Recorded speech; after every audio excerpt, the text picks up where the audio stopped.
Welcome to the show radio. And now, here is your host, Andrew Alliance. What up, guys? So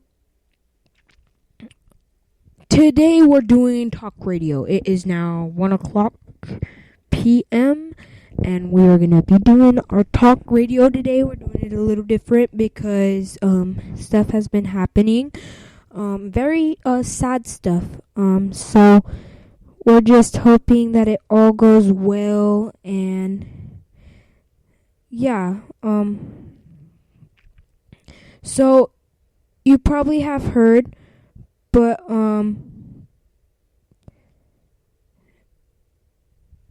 there has been a fallen Phoenix officer. So first of all, before we get started, let's make a moment of silence for that fallen officer.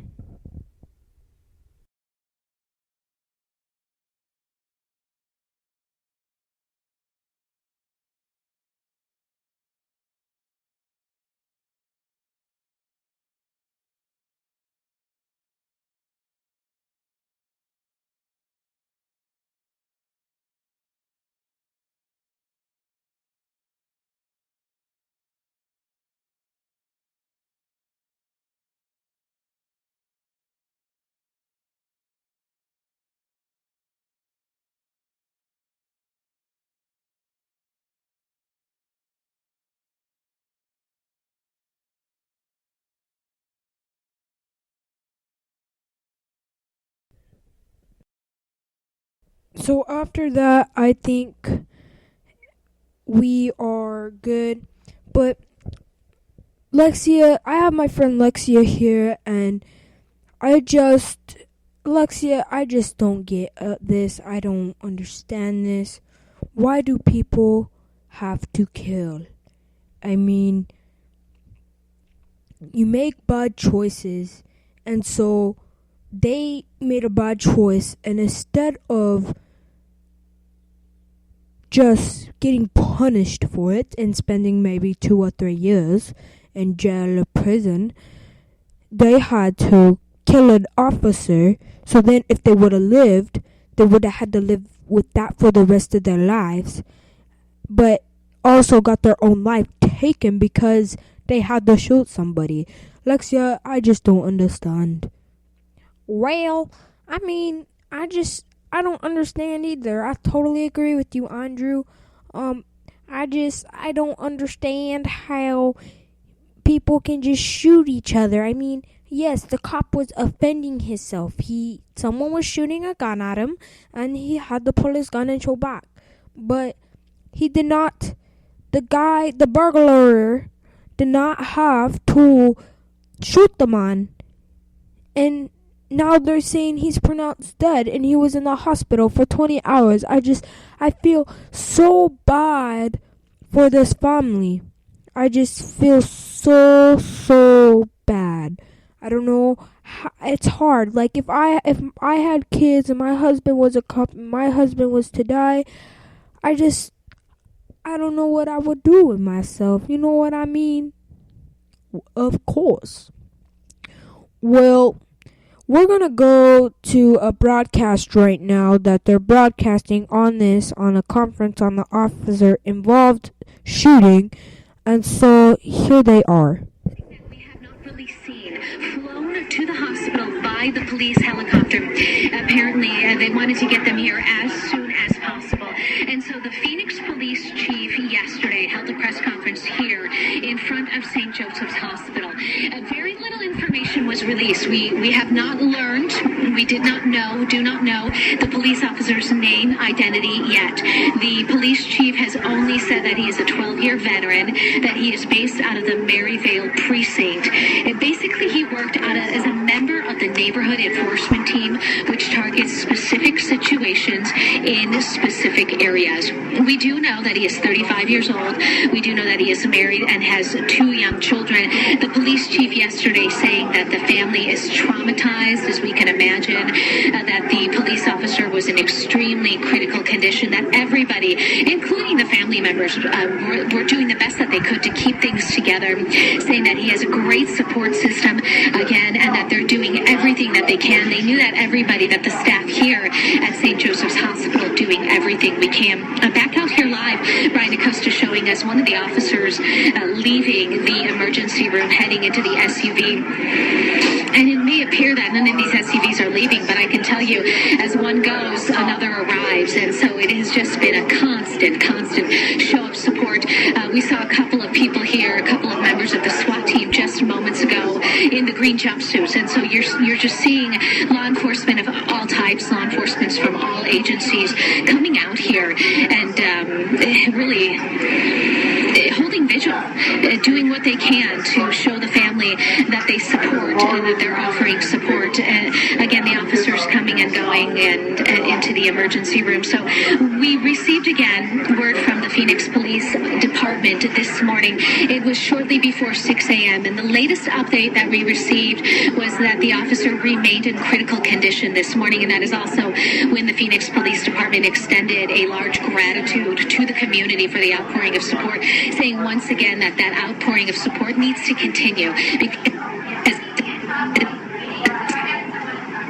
All right, just a little bit of a digital breakup there as Anita wrapped up her report.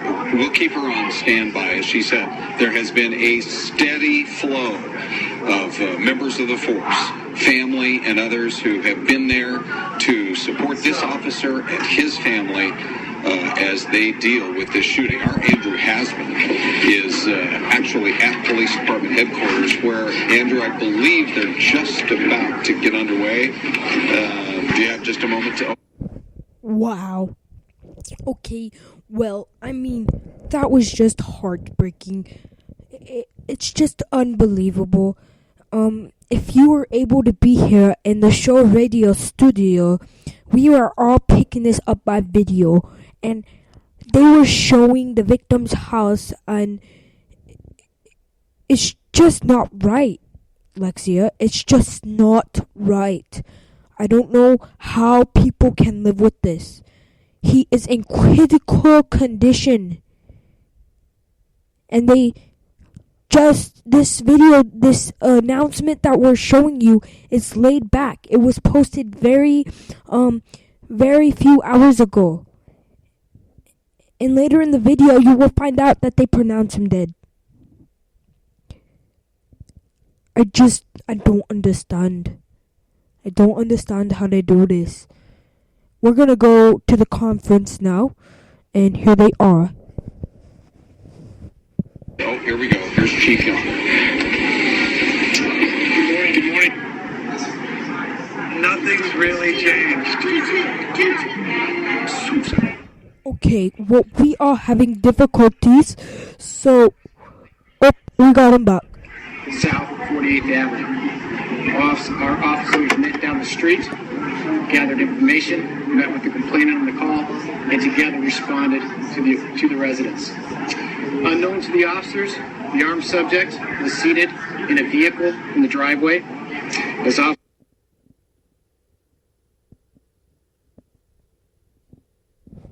We are having technical difficulties.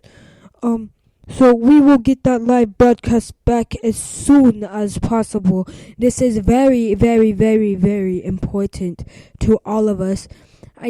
People were saying that prayers from Kentucky, sending prayers from Portland, Oregon, prayers from him and family, and there's prayers from even Alabama.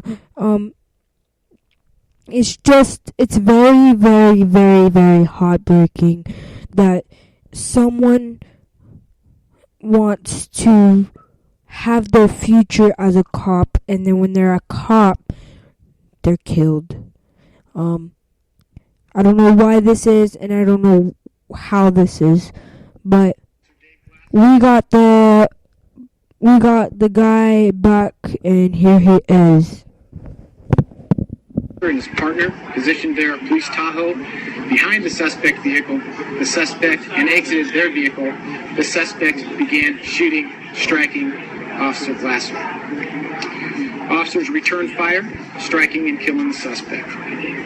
Our officers did a great job at that scene. They did everything they could to place Officer Glasser and put him down the street where Phoenix Fire was. Phoenix Fire did a great job of rendering aid and transporting him to St. Joe's Hospital. The officers' actions at that scene were heroic, and I'm very proud of them.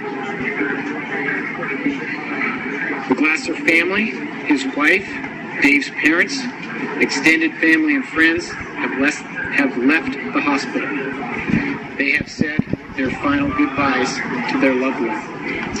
The organ donation process has begun, and our hearts and prayers are with the Glasser family. We as a police department and the city are doing everything we can to support them and our police department family. After the organ donation process is complete, Officer Glasser will be transported to the medical examiner's office. Tragically, we will begin planning a funeral.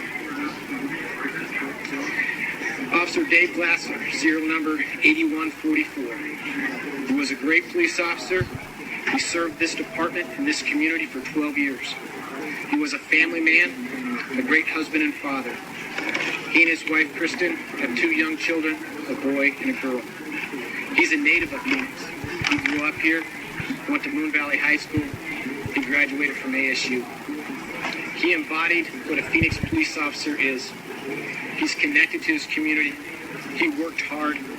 He was professional, and he was very good at his job. He was a street cop.